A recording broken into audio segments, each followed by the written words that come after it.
주께서 그 마음을 열어라는 제목으로 하나님 말씀 함께 나누겠습니다. 우리가 잘 아는 배우 윤여정 씨는 75세에 한국인 처음으로 아카데미 여우 조연상을 받았습니다. 나이가 들어도 대중에게 사랑받고 인정받는 그 이유에 대해서 윤여정 씨가 이렇게 인터뷰를 했습니다. 과거에는 이혼이 주홍 글씨 같았습니다. 남편에게 복종해야 하는데 나는 그 약속을 어겼기 때문에 TV에 나올 수 없었습니다. 아무도 내게 일을 주지 않았습니다. 그래서 나는 아들들을 먹여 살리기 위해 어떤 역할이라도 얻으려고 했습니다. 20년 전 스타로 데뷔했지만 자존심은 신경 쓰지 않았습니다. 단역도 보조 출연도 마다하지 않았습니다. 그러나 그때부터 나는 성숙한 사람이 되었습니다. 인생의 초라함을 만날 때 그 초라함에 매몰되지 않고 그 초라함을 잘 감당했더니 그 초라함을 통하여 연기의 실력도 인격도 성숙하게 되어서 여기까지 올 수 있다고 그녀가 이야기했습니다. 성도 여러분, 우리도 살아가면서 초라해질 때가 많습니다. 신혼집을 살려고 하는데 금리가 높아서 대출받기가 어렵습니다. 은퇴를 앞두고 있는데 연금은 얼마 되지 않고 자리 잡은 자녀가 없습니다. 제 친구는 대기업에 입사했지만 이번 승진에 누락되어서 명퇴를 해야 한다고 합니다. 40대 후반인데 이제 새로운 직업을 찾아야 합니다. 이처럼 우리는 자주 인생의 길목마다 인생의 초라함을 만납니다. 그러나 성숙함이 무엇입니까? 성숙함은 치장한다고 나이를 먹는다고 저절로 생기는 것이 아닙니다. 초라하면 초라한 대로 자신에게 주어진 그 인생의 삶을 꿋꿋하게 살아내는 것입니다. 그럴 때 하나님은 우리의 초라함을 통해서 우리의 인생을 위대하게 만드십니다. 우리의 인격과 믿음을 성숙시키시고 그런 우리를 통하여 하나님의 놀라운 일들을 이루어 가십니다. 우리 인생의 초라함 속에 하나님 당신의 위대함을 감추어 놓으신 것입니다. 사도 바울의 모습이 그렇습니다. 2차 전도 여행은 1차 전도 여행과는 달리 굉장히 힘들었습니다. 출발부터 친했던 바나바와 헤어져야 했습니다. 또 가려고 하는 곳마다 전도의 길이 막혀서 사역의 방향을 잡지를 못했습니다. 그러다 다행히 천신만고 끝에 환상을 보고 유럽의 빌립보로 건너갔습니다. 그런데 12절 말씀을 보면 이 성의 수위를 유하다가 빌립보에서 수위를 유했대요. 머물렀대요. 이 말은 전도할 것이 없어서 넋놓고 있었다라는 것입니다. 바울은 항상 어디에 가든지 제일 먼저 유대인의 회당에 들어가서 복음을 전했습니다. 그런데 이 빌립보에는 회당이 없는 것입니다. 그래서 어디서부터 전도해야 될지 막막한 거죠. 답답한 거죠. 그래서 13절에 보니까요. 안식일에 우리가 기도할 곳이 있을까 하여 강가로 갔다고 합니다. 그런데 기도하러 갔던 그 강가에 여자들만 있는 것입니다. 당시는 가부장적 시대이기 때문에 남자가 믿어야 가정이 바뀌는 거죠. 여자는 아무런 영향력이 없습니다. 성경에도 여자는 그 괴수에도 들어가지 않잖아요. 그만큼 여자의 권위가 없었습니다. 하지만 그곳에서 누굴 만나죠? 누디아라고 하는 여자를 만납니다. 14절에 보니까 자색 옷감 장사로서 당시 이 자주색 옷감은 왕족들, 귀족들만 입는 비싼 옷감입니다. 한마디로 이 누디아가 성공한 여성 사업가였던 거죠. 그런데 그녀가 바울이 전한 복음을 듣고 예수님을 영접했습니다. 그리고 그녀의 가족도 다 예수를 믿었습니다. 15절에 보니까 내 집에 들어와 유하라. 성공했으니까. 집이 부자니까 자기 집을 기도처로 내놓은 것입니다. 한마디로 이 누디아의 집에서 빌립보 교회가 시작된 거예요. 유럽의 선교가 시작된 거예요. 성도 여러분, 하나님의 인도하심을 따라 바울이 처음으로 유럽에 발을 디뎠지만 회당 없었습니다. 유대인 없었습니다. 전도할 사람 없었습니다. 기도하러 갔더니 그곳에는 아무런 영향력 없는 여자들만 있었습니다. 막막하고 초라했습니다. 그러나 그 초라한 상황 속에, 그 초라한 사람들 속에 누디아가 있었습니다. 그 누디아를 통해서 유럽의 첫 번째 교회가 생겨났고 유럽 선교가 이 초라함 속에서 시작된 것입니다. 성도 여러분, 하나님께서는 이 바울의 초라함 속에 하나님의 계획을 숨겨 놓으셨습니다. 우리도 우리 인생의 초라함 속에 하나님 당신의 뜻을 숨겨 놓으십니다. 그런데 바울이 이런 하나님의 계획과 뜻을 어떻게 찾았죠? 우리가 기도할 곳이 있을까 하여 기도로 찾았습니다. 우리 인생의 막막함, 초라함을 풀어가는 그 열쇠가 기도라는 것입니다. 앞이 막막하고 자신이 초라하게 느껴질 때 우리가 해야 할 일은 헤매지 말고 분주하지 말고 기도부터 시작해야 한다는 것입니다. 그런 의미에서 기도가 주는 특별한 은혜가 있습니다. 첫 번째는 기도는 마음의 문을 열어줍니다. 14절에 보면요, 누디아라고 하는 한 여자가 말을 듣고 있을 때에 주께서 그 마음을 열어 바울의 말을 따르게 하신지라라고 말씀합니다. 우리는 하루에도 수 없는 문을 엽니다. 그리고 닫습니다. 그 문을 통하여 오고 갑니다. 그런데 우리의 인생에서 가장 열기 힘든 문이 있습니다. 바로 우리 마음의 문입니다. 사람의 마음을 열기가 가장 어렵습니다. 우리는 한 번 아니면 아니잖아요. 한 번 싫으면 싫잖아요. 복음이 가장 그렇습니다. 어떻게 하나님이 인간이 되고 처녀가 아들을 낳고 십자가에서 죽은 그 예수가 다시 3일 만에 살아나서 우리의 모든 죄를 씻고 영생을 주었다. 보통 사람들은 믿기 어렵습니다. 우리는 이상한 사람들입니다. 그런데 그 보통 사람들은 박혁거새가 알에서 깨어나는 것을 믿습니다. 곰이 마늘 먹고 사람 되었다라는 것을 믿는 사람들이 있습니다. 근데 복음은 그렇지 않습니다. 그런데 그 복음을 누디아가 믿었습니다. 이유가 무엇인가? 주께서 누디아의 마음을 열어주셨기 때문입니다. 그녀의 마음의 문을 활짝 열어주셨기 때문입니다. 그런 의미에서 스스로 마음의 문을 연 사람하고 하나님이 마음을 열어주신 사람하고는 하늘과 땅 차이입니다. 여러분, 스스로 자기 마음의 문을 연 사람은 누구죠? 내가 믿겠어, 내가 하겠어, 스스로 결단하고 결심하는 사람들입니다. 물론 내가 의지를 가지고 믿음으로 살고 잘 살아보겠다고 하는 그 마음의 태도는 정말 좋습니다. 그러나 스스로 결단하고 결심하는 사람들은 신앙의 기복이 심합니다. 왜냐하면 이 결단이라고 하는 것이 우리의 의지와 관련되어 있기 때문입니다. 다시 말해서 우리의 의지가 감정에 쉽게 휘둘린다는 것입니다. 여러분, 광고를 한번 보십시오.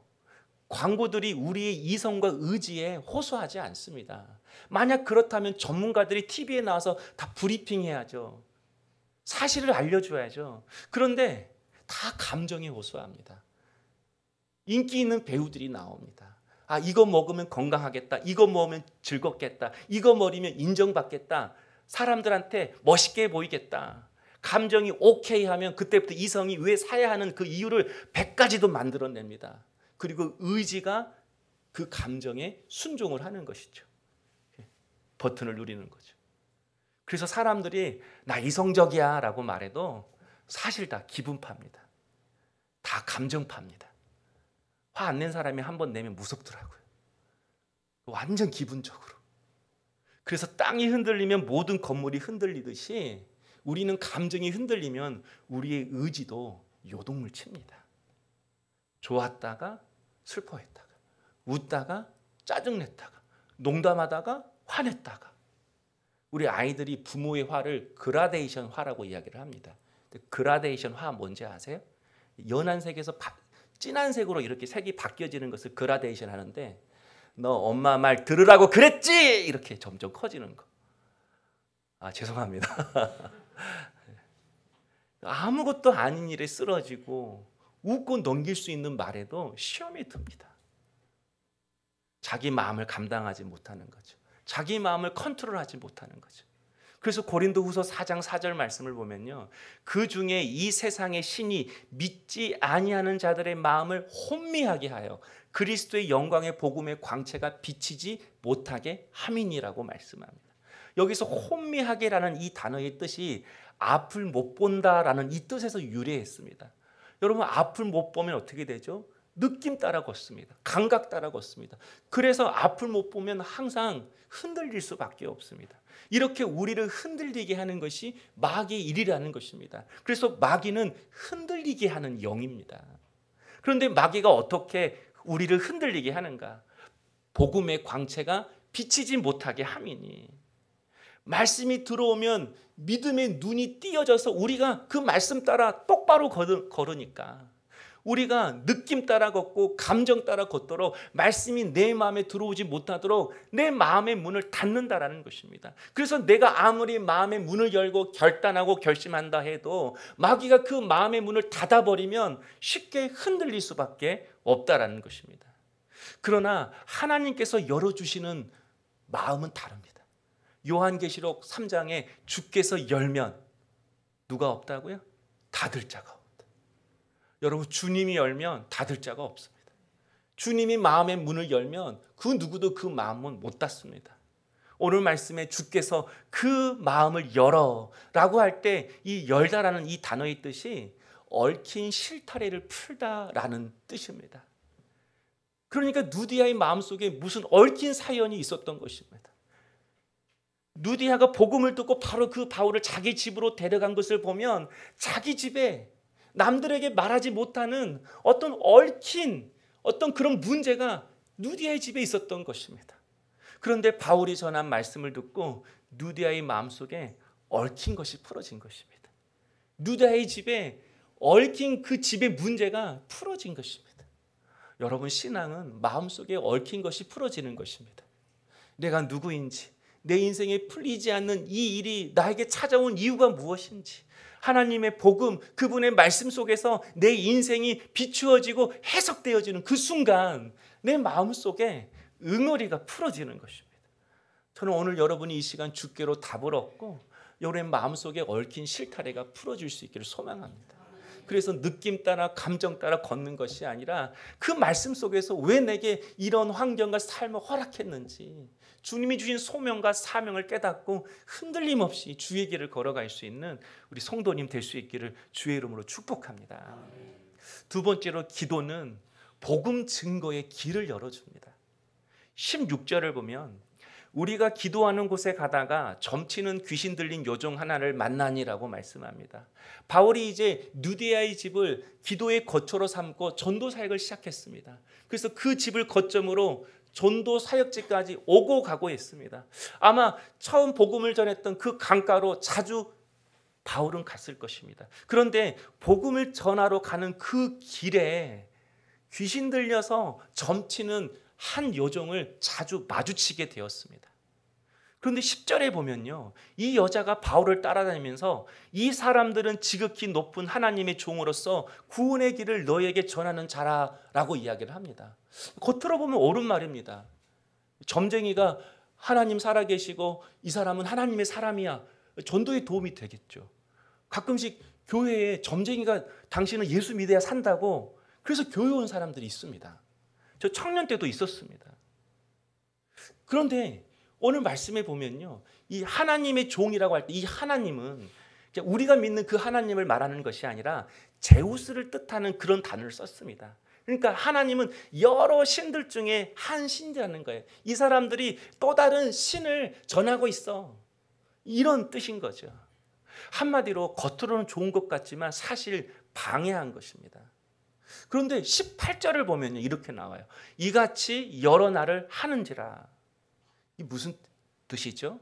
계속 방해를 해도 바울이 내버려 뒀다라는 거예요. 아니, 구브로에서 점쟁이가 전도를 방해할 때에는 바로 그 귀신 쫓아냈습니다. 그런데 이번에는 여러 번 이 여자를 만나도 이 여자가 방해를 해도 모른 척하는 거예요. 이유가 뭐죠? 16절에 보면요, 그 주인들이 큰 이익을 주는 자라라고 말씀합니다. 얼마나 점을 잘 쳤던지 여러 명의 주인들이 이 여자 한 명의 빨대를 꽂고 빨아먹고 있는 것입니다. 그래서 바울은 이 여인을 이용하여 돈벌이하는 그 주인들과의 충동을 피하고 싶었던 것입니다. 괜히 전도 잘하고 있는데 괜히 건드려서 사역에 방해될까 봐 내버려 둔 것이죠. 주의 일을 열심히 하다가 주님의 마음은 잃어버린 것입니다. 그런데 18절에 보면요, 결국 이 여인에게 있는 그 귀신을 쫓아냅니다. 그 이유가 이렇게 나와요. 바울이 심히 괴로워서. 여러 번역 성경을 보니까 이 심히 괴롭다는 이 단어를 귀찮아서, 성가셔서, 방해가 되어서 이렇게 쫓아내었다, 이렇게 표현하고 있습니다. 그러나 저는 바울에게 또 다른 이유가 있었다고 생각합니다. 킹 제임스 번역 그 영어 성경을 보면요, 이 심히 괴로워서라고 하는 이 단어를 그리프, 슬퍼했다라고 표현하고 있습니다. 바울은 귀신에 들려서 전도 사역을 방해하는 이 여자를 귀신의 하수인으로만 보지 않았습니다. 귀신에 매여 사는 한 연약한 여자로 보았습니다. 여러 주인들에게 이용당하는 불쌍한 영혼으로 보였다라는 것입니다. 그래서 귀신으로부터 자유케 한 거죠. 악독 업주로부터 자유케 한 거죠. 이처럼 신앙은 세상의 욕심과 그 욕심의 배후에 있는 악한 영으로부터 우리가 자유해지는 것입니다. 그리고 그것들로부터 매여 있는 누군가를 자유케 하는 것이 신앙인 것입니다. 많은 사람들이 복음을 예수 믿고 복받고 천국 가는 것으로 생각합니다. 반대로 복음 그러면 말끝마다 하나님의 정의, 공의, 이걸 외치는 사람들이 있습니다. 그러나 다들 입술로는 천국 복음을 말하고 입술로는 정의를 실현하는 것이 복음인 것처럼 외치지만, 사실 자신들의 관심사는 자기 욕심을 채우고 남을 비판함으로 자기 의를 드러낼 때가 많이 있습니다. 여러분 보십시오. 여자에게서 귀신이 떠나가자 점을 못 치게 되었습니다. 그래서 그 주인들이 바울을 고발했습니다. 그런데 고발한 그 사유가 무엇인가? 20절에 보니까요, 이 사람들이 유대인인데 우리 성을 심히 요란하게 하여, 이 사람들이 우리 빌립보의 질서와 문화와 정의를 무너뜨리고 있습니다. 마치 빌립보를 위해 살아가는 사람처럼, 마치 빌립보의 정의와 질서만을 위해 살아가는 사람처럼. 그러나 그들의 속마음은 무엇입니까? 19절에 보니까 여종의 주인들은 자기 수익의 소망이 끊어진 것을 보고 돈이었습니다. 욕심이었습니다. 겉으로는 정의를 말했지만 그들의 진짜 속마음은 욕심이었습니다. 여러분, 누가 뇌물을 받습니까? 누가 불의한 일을 행합니까? 정의를 가장 부르짖는 멀쩡한 정치인들이, 판검사들이, 언론인들이, 교수와 같은 지성인들이, 우리와 같은 종교인들이 더 불의를 행합니다. 조정인 목사님이 과거 기자 생활할 때 남의 거짓과 불의를 보면 못 참았다고 합니다. 기어이 그 불의를 캐내고 파헤쳤다고 합니다. 그런데 집에 와서는 매일매일 아내와 자기 자녀에게 거짓말하며 살았다고 합니다. 그래서 저는 정의, 인권, 평화, 이렇게 거대 담론을 쉽게 말하는 사람들은 조심합니다. 그런데 여러분, 우리 예수 믿는 사람들이 그렇게 살 수 있습니다. 남의 죄, 남의 불의에 대해서는 불을 켜고 살지만 자기 자신에 대해서는 관대하게 살아갑니다. 겉으로는 정의를 말하지만 실상은 돈에 관심이 있습니다. 자리, 명예, 자기를 높이는 데 관심을 두고 살아갑니다. 시대가 많이 바뀌고 우리가 많이 배웠다고 해도 여전히 이 시대 가운데 불의가 넘칩니다. 그래서 그러면 불의를 보고 가만히 있어야 합니까? 불의를 보고 침묵해야 합니까? 골방에서만 기도하고 주여만 해야 합니까? 이것을 못 견디하는 사회 참여자들이 있습니다. 그래서 사랑하자고 하면, 기도하자고 하면 불의를 보고 침묵하는 목사와 종교는 필요 없다고 말합니다. 그런 종교는 필요 없다고 교황이 이야기를 했죠. 그러면 여러분, 비판하는 사람은 의로운 사람입니까? 아니, 비판하면 자신이 의로워지는 것입니까? 물론 예수님도 우리에게 비판하라고 말씀하셨어요. 그러나 남을 비판하기 전에 자신의 눈에 있는 들보를 보고 그 들보를 먼저 빼라고 말씀하셨습니다. 그래야 눈이 밝아져서 정말 옳은 기준을 가지고 세상의 티를 뺄 수 있지 않겠냐라고 하신 것이죠. 그래서 신앙은 자기 자신에게 먼저 초점을 맞추는 것입니다. 불의를 보고 판단하기 전에 자기 자신을 먼저 점검하는 것입니다. 내 한 손가락으로 남을 가르침과 동시에 이 네 손가락이 자기 자신을 가르치고 있음을 보라는 것입니다. 바로 우리 속을 먼저 보라는 것입니다. 그러면 이제 내 속을 깨끗하게 하면 비판해도 되는 것입니까? 그러나 내 속을 깨끗하게 하면 비판하는 사람이 아니라 남의 허물을 덮어주는 사람이 됩니다. 놀랍게도 그 허물을 가려주는 사람이 됩니다. 허물을 대신해주는 사람이 됩니다. 그 허물을 치워주는 사람이 됩니다. 지금 세상이 피투성이입니다. 분노투성이입니다. 다들 정의를 말하고 공의를 말합니다. 그러나 여러분 알다시피 좋은 설교를 한다고 해서 좋은 목사가 되는 거 아니잖아요. 좋은 설교를 듣는다고 해서 좋은 사람이 되는 거 아니잖아요. 누구도 모릅니다. 우리는 모두 다 하나님 앞에 벌거벗은 사람입니다. 그래서 우리의 질문은 내 옆에 누가 마음이 얽히고 설키고 그 마음속에 응어리가 져 있는지 그것을 살피는 것입니다.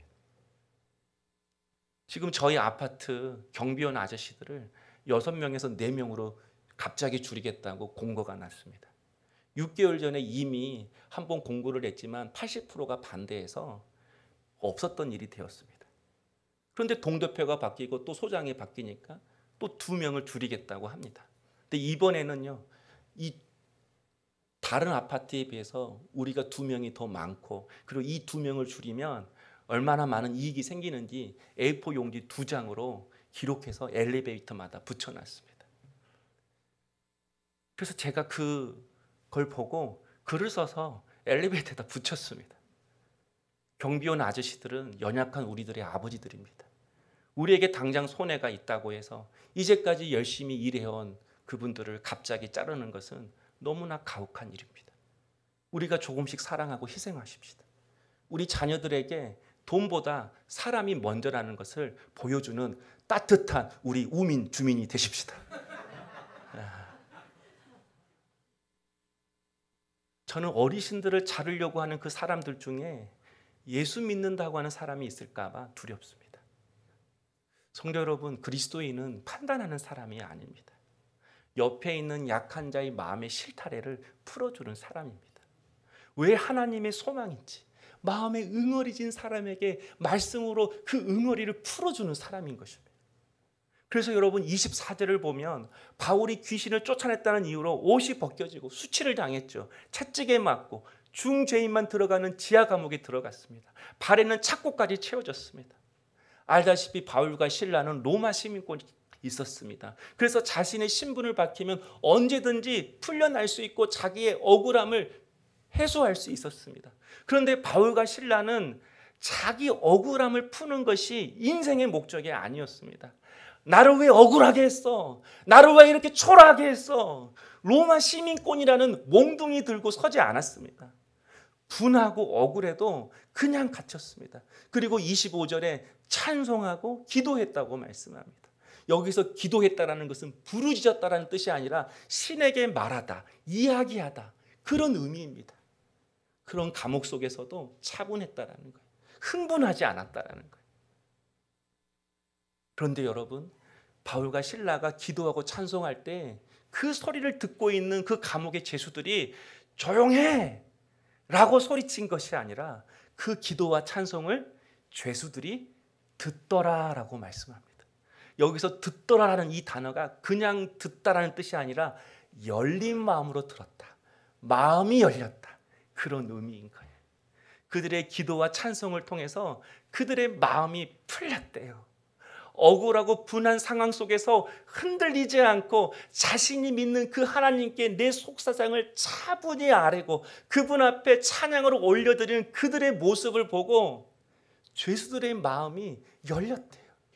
여러분, 바울과 실라가 부당한 대우를 받고 이렇게 지하 감옥에 갇혔다면 여러분, 그 지하 감옥에도 바울처럼 억울하고 오해받고 분하고 속아서 거기에 갇혀있는 사람도 있지 않았을까요?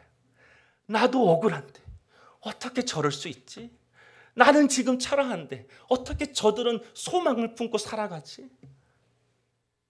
여러분, 누가 이렇게 살아갈 수 있습니까? 누가 감옥 속에서도 차분히 잠잠히 하나님과 이야기하며 그분을 여전히 높일 수가 있는 것입니까? 누가 그런 초라한 상황 속에서도 마음이 다치지 않고 누군가의 마음을 활짝 열어줄 수가 있는 것입니까? 16장을 계속 보다가 이 단어가 들어왔습니다. 심히 괴로워서. 인생의 초라한 순간에도 흔들리지 않고 주의 길을 걷기 위해 심히 괴로워한 사람만이 감옥에서도 흔들리지 않습니다. 한 영혼의 응어리를 풀어주기 위해 심히 괴로워한 사람만이 그 초라함 속에 하나님의 위대하심을 발견할 수 있습니다. 초라한 인생의 감옥 속에서 여전히 하나님을 높이는 사람만이 하나님의 그 위대한 역사를 경험할 수 있습니다. 그래서 여러분, 바울이 그 초라했던 그 감옥 속에서 기도와 찬송할 때에 옥문이 열렸습니다. 터가 진동했습니다. 착고가 풀렸습니다. 이 문장 속에는 바위 갓이 빠져 있어요. 옥문이 열렸다. 누구에 의해서? 하나님에 의해서. 착고가 풀렸다. 누구에 의해서? 하나님에 의해서. 여러분, 우리의 인생에 바위 갓이 숨겨져 있습니다. 하나님 때문에, 하나님에 의해서 이게 숨겨져 있습니다. 우리 인생 속에서 억울한 일을 당하고 모함 받을 수 있습니다. 문제가 생길 수 있습니다. 그래서 초라함을 경험할 수 있습니다. 하나님이 없는 것처럼 느껴질 때가 있습니다.